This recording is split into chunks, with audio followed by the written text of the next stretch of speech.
ഈ ക്ഷേത്ര ദർശനം എന്നൊക്കെ പറയുമ്പോഴേ മനസ്സിനൊരു സമാധാനം വേണ്ടുന്ന കാര്യമല്ലേ? ഇതിപ്പോ എനിക്കൊരു യുദ്ധക്കളം പോലെയാ തോന്നുന്നത്. എന്തിന്? ഇവിടെ വർഷാവർഷം നടക്കുന്ന ചടങ്ങല്ലേ. അതും ശത്രുക്കളെ പോലെ മത്സരിക്കുന്നൊന്നുമില്ലല്ലോ. എല്ലാവരും പ്രാർത്ഥിക്കുന്നു, ചില ഉപചാരങ്ങൾ പോലെ അതിൽ പങ്കെടുക്കുന്നു. എല്ലാവരും അങ്ങനെ ആയിരുന്നെങ്കിൽ കുഴപ്പമില്ല. കുറച്ചു മുമ്പേ പത്മാൻറ്റി എന്നെ വിളിപ്പിച്ചിരുന്നു. മത്സരങ്ങൾക്ക് എന്തായാലും ഞാൻ നന്ദിനിയെ മറികടനെ പറ്റൂന്ന് അവര് തീർത്തു പറഞ്ഞു. പത്മാൻറ്റി മാത്രമല്ല, ആ ഇന്ദ്രജയും വിജയും എല്ലാവരും അതേ നിലപാട് തന്നെയാ. പിന്നെ എങ്ങനെ എനിക്കൊരു ഭക്തി ആവാൻ കഴിയുന്നേ? വെറുതെ വന്ന് ഞാനിപ്പോഴേ അവരുടെ പടയാളിയായി.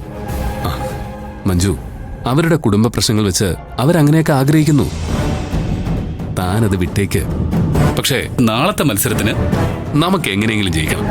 ആ, ഗിരീടനും തുടങ്ങിയോ? ഇല്ലാതെ പിന്നെ തോറ്റു കൊടുക്കാൻ പറ്റുമോ?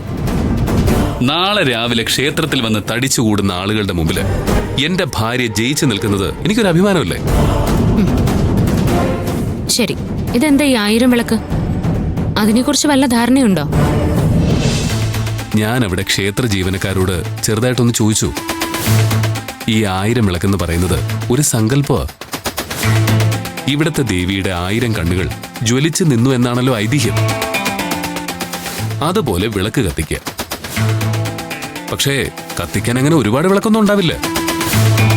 കൂടിയാൽ ഒരു 10ഓ 200ഓ, അങ്ങനെയാ അവര് പറഞ്ഞത്. ക്ഷേത്രമുറ്റത്ത് വിളക്ക് കത്തിക്കുന്നതേ ഒരു നല്ല കാര്യം തന്നെയാ.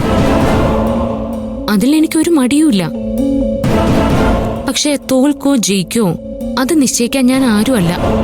എടോ, എന്ത് കാര്യത്തിലും ഒരു സ്പോർട്സ്മാൻ സ്പിരിറ്റ് ഒക്കെ വേണ്ടേ? അത് താൻ ഈ കാര്യത്തിലും കാണിച്ചാൽ മതി. ഒരു കാര്യം ചെയ്യാം. എന്താ?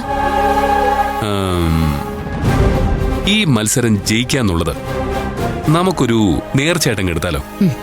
എന്ത് നേർച്ച? നമ്മുടെ കുഞ്ഞിന് വേണ്ടിയുള്ള നേർച്ച.